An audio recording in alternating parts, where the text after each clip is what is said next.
పెట్టుబడుల అవగాహనపై రేవంత్ మరియు గిరిబాబు గారు కండక్ట్ చేసే వెబినార్ కోసం ఈ నెంబర్కి కాల్ చేయండి. నమస్తేనండి, వెల్కమ్ టు సుమన్ టీవీ. నేను మీ వెల్తీ చక్రధర్. ఇవాళ మన టాపిక్ వచ్చి కోర్టులు తెచ్చిపెట్టిన ఎన్ఎఫ్ఓస్. అయితే ఈ ఎన్ఎఫ్ఓస్ అనేవి న్యూ ఫండ్ ఆఫర్ అంటారండి. సాధారణంగా ఎప్పుడైతే మార్కెట్ చాలా హైలో ఉందో అప్పుడు ఇంకా ఎక్కువ ఎన్ఎఫ్ఓస్ వస్తుంటాయి. ఎందుకంటే ప్రతి ఫండ్ హౌస్ కూడా చాలా అమౌంట్ కావాలి, ఫండ్స్ వస్తున్నాయి, ఉన్న ఎగ్జిస్టింగ్ ఫండ్స్లోకి వాటిని డిప్లాయ్ చేయలేరు.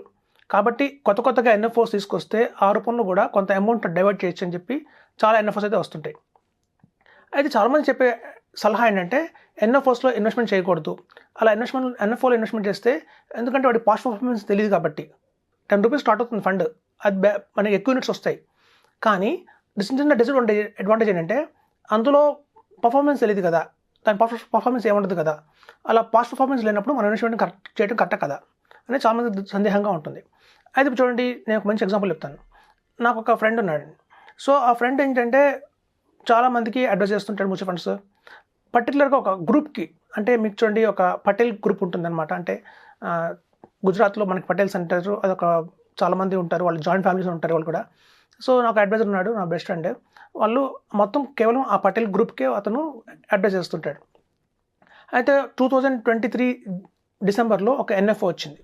సో అలా ఎన్ఎఫ్ఓ వచ్చినప్పుడు ఆ ఎన్ఎఫ్ఓలో చాలామంది అతని దగ్గర 5 lakhs, 10 lakhs, 5 lakhs, 10 lakhs అట్లా, ఎందుకంటే ఒక మొత్తం బ్రదర్స్, సిస్టర్స్, వాళ్ళ బావగారులు అట్లా చాలామంది జాయింట్ ఫ్యామిలీతో 30-40 మెంబర్స్ ఒక గ్రూప్ ఉంటుంది. ఆ గ్రూప్ ఇన్వెస్ట్ చేస్తారు.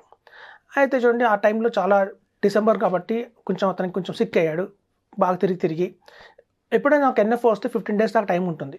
కానీ చాలామంది చివరి 5 daysలోనే ఒక డెసిషన్ తీసుకుంటారు, ఆ ఎన్ఎఫ్ఓలో మనం ఇన్వెస్ట్మెంట్ చేయాలా వద్దా అని. అప్పటికల్లా ఒక రివ్యూస్ అనేది వచ్చేస్తాయి ఆ ఎన్ఎఫ్ఓ మీద, పబ్లిక్లో ఎలా ఉంది రెస్పాన్స్ అని చెప్పి. సో కాబట్టి చివరి రోజుల్లో అతనికి చాలా ఎక్కువ మంది ప్రెషర్ ఇచ్చారు, మా దగ్గర కలెక్ట్ చేసుకోండి అని. సో అలా 5 lakhs, 10 lakhs అలా కలెక్ట్ చేస్తున్నప్పుడు చివరిలో సిక్ అయినప్పుడు ఏమైందంటే ఇంకో అడ్వైజర్ పిలిచారు, అతను ఇంకో ఇన్వెస్టర్ పిలిచారు. సో నేను కూడా ఇన్వెస్ట్ చేద్దాం అనుకుంటున్నాను, అందులో మీరు వస్తారా అంటే అతను కొంచెం సిక్ అయ్యాడు. సరే, నాకు ఫోన్ చేశాడు, అన్న కొంచెం మీ అసిస్టెంట్ హెల్ప్ కావాలి. అందుకు అతనికి అసిస్టెంట్ లేడు, నాకు ఒక అసిస్టెంట్ ఉన్నాడు 8 years నుంచి. సో మీ అసిస్టెంట్ కావాలి, హెల్ప్, ఒక పికప్ చేసుకోవాలి, ఒక చెక్ అని చెప్పాడు.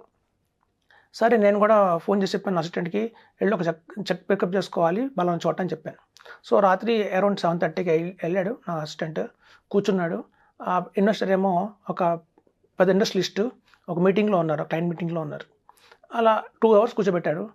9:30కి లోపలికి రమ్మన్నారు. మా అసిస్టెంట్ వెళ్ళిన తర్వాత అతను మాకు ఫోన్ చేసి, ఎవరు కొత్త అబ్బాయి అంటే చెప్పారు, ఇట్లా బలం నా ఫ్రెండ్ వాళ్ళ అసిస్టెంట్ అండి, పర్వాలేదు చెక్ ఇవ్వచ్చు మీరు అని చెప్పి.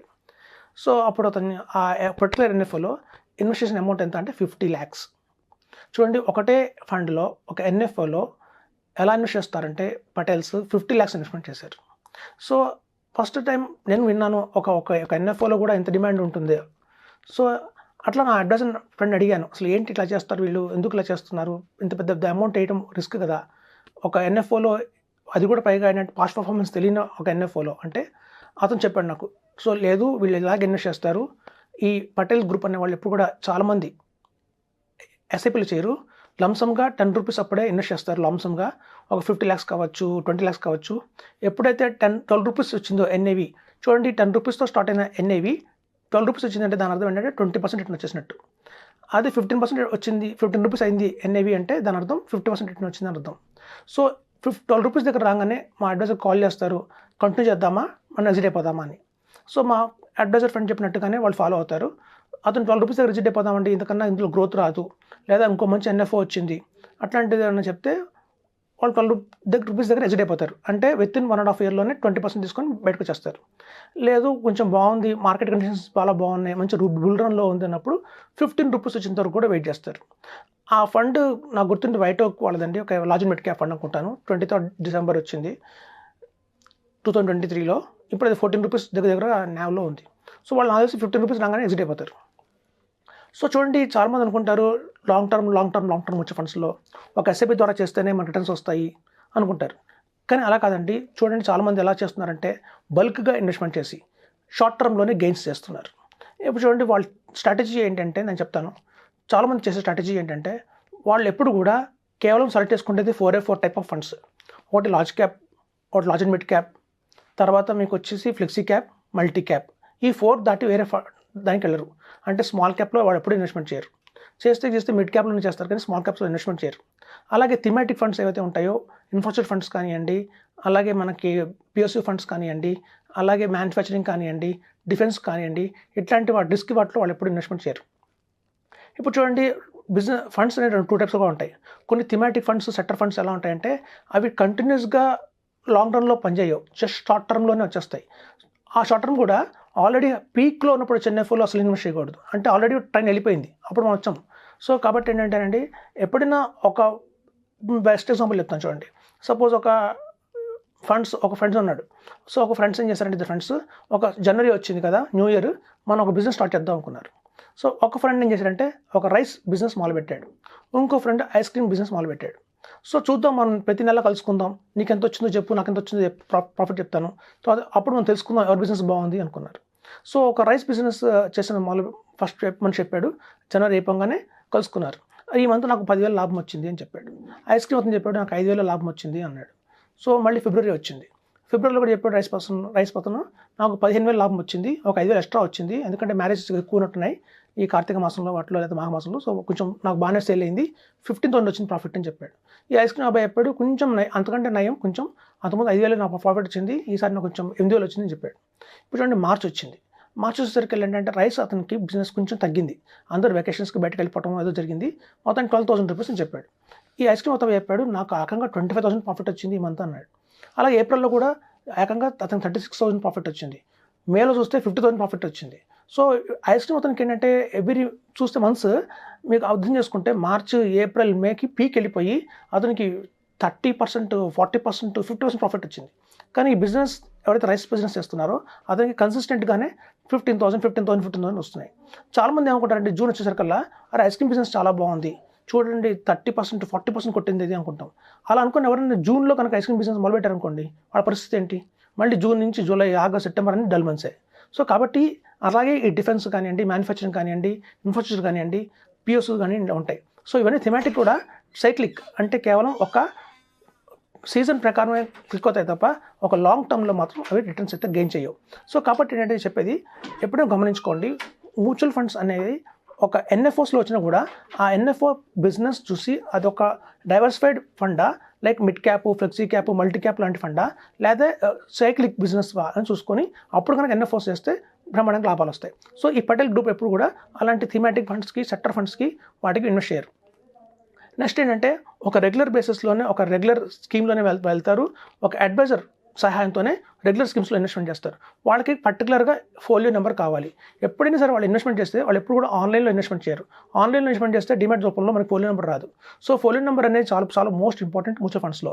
సో వాళ్ళు ఎప్పుడైనా సరే ఒక ఇన్వెస్ట్మెంట్ చేసిన తర్వాత మళ్ళీ దాన్ని ప్రింట్అవుట్ తీసుకొని ఆ అకౌంట్ స్టేట్మెంట్లో వాళ్ళ పేరు రౌండ్ ఆఫ్ చేస్తారు, ఫోలియో నెంబర్ రౌండ్ ఆఫ్ చేస్తారు, మొబైల్ నెంబర్ రౌండ్ ఆఫ్ చేస్తారు, bank account details round of చేస్తారు, నామినీ రౌండ్ ఆఫ్ చేస్తారు. అట్లా ప్రతి ఒక్క స్టేట్మెంట్లో ఈ 5 కూడా చాలా చాలా ఇంపార్టెంట్ ఉంటాయండి. వాళ్ళ పేరు కరెక్ట్గా ఉందా, నామినీ కరెక్ట్గా ఉందా లేదా, మొబైల్ నెంబర్ ఉందా లేదా, ఫోలియో నెంబర్ ఉందా లేదా, బ్యాంక్ డీటెయిల్స్ కరెక్ట్గా వచ్చాయి లేవా, ఈ 5 చూసుకున్న తర్వాత వాళ్ళు హాయిగా ఉంటారు, ఇంకా దాని గురించి పట్టించుకోరు. సో ఎప్పుడైతే 12 రూపీస్ కట్ ఎన్ఐవి చేరుకుందో అప్పుడు ఒకసారి క్రాస్ చెక్ చేసుకుంటారు, కంటిన్యూ చేద్దామా వద్దా అని. ఫండ్ బాగుంది, పర్ఫార్మెన్స్ బాగుంది, బయట సపోర్ట్ చేస్తుంది బుల్ మార్కెట్ అంటే కనుక వెంటనే 15 రూపీస్ దాకా వాళ్ళు వెయిట్ చేసి 15 రూపీస్ కల్లా ఎగ్జిట్ అయిపోతారు. సో కాబట్టి ఏంటంటే ఈ చాలామంది అనుకుంటే ఏంటంటే ఎస్ఐపి రూపంలోనే కోట్లు వస్తాయి, అలా కాదండి. ఈవెన్ లంసంగా కూడా ఇలాంటి ఎన్ఎఫ్ఓస్లో ఇన్వెస్ట్మెంట్ చేస్తే వాళ్ళ దగ్గర 10 సంవత్సరాల నుంచి ఇలాగే చేస్తున్నారు. చూడండి, పటేల్ బిజినెస్ అంటే ఎలా ఉంటుందంటే కేవలం వాళ్ళు ప్లేవుడ్, ఫెవికాల్, ప్లంబర్, శానిటరీ ఇట్లాంటివన్నీ చేస్తారు బిజినెస్. ఈవెన్ కరోనా టైంలో కూడా వాళ్ళు 3 years అసలు బిజినెసే లేదు, కన్స్ట్రక్షన్సే లేవు. సో అట్లాంటి టైంలో కూడా వాళ్ళు హాయిగా ఉన్నారంటే వెల్త్ క్రియేట్ చేసుకున్నారు కాబట్టి. సో కాబట్టి ఏంటంటే చాలా తక్కువ షార్ట్ టర్మ్లో మనం ఎక్కువ వెల్త్ గెయిన్ చేయాలి అంటే మాత్రం ఇలాంటి ఎన్ఎఫ్ఓస్ తీసుకోవాలి. 10 రూపీస్లో ఎంటర్ అయ్యి 12-15 కల్లా ఎగ్జిట్ అయిపోవాలి, వెంటనే బెరీ ఫండ్కి మారిపోవాలి. ఇప్పుడు చూడండి, చాలామంది అనుకుంటారు ఒక పెట్టింది 50 lakhs పెట్టాము, 15 రూపీస్ ఎన్ఐబి వచ్చిందంటే దాని అర్థం ఏంటంటే 75 lakhs వచ్చేసింది అని అర్థం. సో ఒక 2 yearsలో రావచ్చు, 3 yearsలో రావచ్చు. అలా వెయిట్ చేసి మనం ఆ 75 lakhs ప్రాఫిట్ తీసుకున్నప్పుడు ఏమవుతుందంటే చాలామంది అనుకుంటారు ఒక రెగ్యులర్ స్కీమ్లో వెళ్తే 10% కట్ అవుతుంది కదా అంటున్నారు. 10% కట్ అవ్వాలంటే ఆ 75 lakhsలో 7.5 ఒక ప్రాఫిట్ 25 lakhs తీసుకున్నా కూడా అందులో 2.5 lakhs కట్టేపోవాలి. కట్ అయ్యి అతనికి అకౌంట్లో పడాలి. అలా జరగదండి. మొత్తం 75 lakhs అతని అకౌంట్లోనే పడుతుంది. సో రెగ్యులర్ ఫండ్లోకి వెళ్తే 10% ఏదో టీడీఎస్ చేస్తారు, కట్ అయిపోతుంది కదా అనేది అపోహ చాలా మందికి ఉంది. అలాంటివి ఏం జరగవండి. కరెక్ట్గానే వాళ్ళు ఎంతైతే న్యావ్ ఉందో ఆ న్యావ్ బేసిస్ మీద ఎంతైతే అమౌంట్ వాల్యూ చూపిస్తుందో అంత వాల్యూ వాళ్ళ అకౌంట్కి డైరెక్ట్గా క్రెడిట్ అయిపోతుంది. సో కాబట్టి చాలా మంది ఏంటంటే మనం కనుక అలా ఎగ్జిట్ అయిపోతే మనం ట్యాక్స్ కట్టాల్సి వస్తుంది కదా. ఇప్పుడు వచ్చిన 25 lakhs ప్రాఫిట్లో 2.5 lakhs మళ్ళీ ట్యాక్స్ కట్టాల్సి వస్తుంది కదా అనుకుంటారు తప్ప ఆ గ్రోత్ ఉంటుందా లేదా ఫర్దర్గా అనేది వాళ్ళు ఆలోచించరు. వాళ్ళ స్ట్రాటజీ ఎలా ఉంటుందంటే ఇప్పుడు మనం పెట్టామా 50 lakhs 1 crore వచ్చిందా, ఆ 1 crore మళ్ళీ 2 crores చేసామా, 2 crores 4 crores చేసామా, అలా మల్టిప్లై మీద వాళ్ళు థింక్ చేస్తారు. కానీ ఇలా కట్టే 10% ట్యాక్స్ మీదను అలా ఏదైనా ఎక్స్పెన్సెస్ రేషియో గురించి వాళ్ళు ఎక్కువ ఆలోచించరు. సో వాళ్ళ స్ట్రాటజీ ఏంటంటే కేవలం తీసుకుంటేది లార్జ్ అండ్ మిడ్ క్యాప్, ఒక మనకి మిడ్ క్యాప్, అలాగే ఫ్లెక్సీ క్యాప్, మల్టీ క్యాప్, ఈ 4నే వాళ్ళు ఎక్కువ కాన్సన్ట్రేషన్ చేస్తారు. అలా irrespective of the fund house కేవలం ఎస్బీఐలోనే చేయాలి, అలాగనే అదే నిప్పాన్లోనే చేయాలి, అలా హెచ్డిఎఫ్సిలో చేయాలి, అలా బ్రాండెడ్ వాటిలోనే చేయాలని కాదండి. మ్యూచువల్ ఫండ్స్ అన్నీ కూడా జస్ట్ మీరు చూడండి ఒక ట్రస్ట్లో ఫామ్ అవుతాయి కాబట్టి ఈవెన్ శామ్స్కో అయినా పర్లేదు, ఏదైనా చిన్న చిన్న ఫండ్ హౌసెస్ కూడా రిటర్న్స్ ఎక్కువ ఇచ్చాయి అంటే మాత్రం డెఫినెట్గా వాటిని వాళ్ళు వదులుకోరు. సో వాళ్ళు ఈవెన్ వైటోక్లో ఇన్వెస్ట్ చేశారంటే ఆలోచించండి. వైటోక్ అనేది చాలా మంది తెలియదు కూడా తెలియదు, ఒక వైటోక్ అనేది ఫండ్ హౌస్ ఉందా అని కూడా తెలియదు. సో అట్లాంటివి కూడా వాళ్ళు పట్టించుకోరు. రిటర్న్కి ప్రాముఖ్యత ఇస్తారు కాబట్టి వాళ్ళు ఎక్కువ గెయిన్ చేశారు. సో మా ఫ్రెండ్ చెప్పడం ఏంటంటే గత 10 సంవత్సరాలుగా అట్లాగే ఫాలో అవుతూ దగ్గర మొత్తం మా ఫ్యామిలీ అంతా కలిసి 1.26 crore అక్యుములేట్ చేశారు, ఫండ్ వెల్త్ క్రియేట్ చేశారని చెప్పారు. సో కాబట్టి ఇంత భారీ వెల్త్ క్రియేట్ చేయవచ్చు కేవలం ఎన్ఎఫ్ఓస్తో. కాబట్టి ఎన్ఎఫ్ఓస్లో కూడా మంచి ఎన్ఎఫ్ఓస్ తీసుకోండి, హ్యాపీగా ఉండండి. Thank you.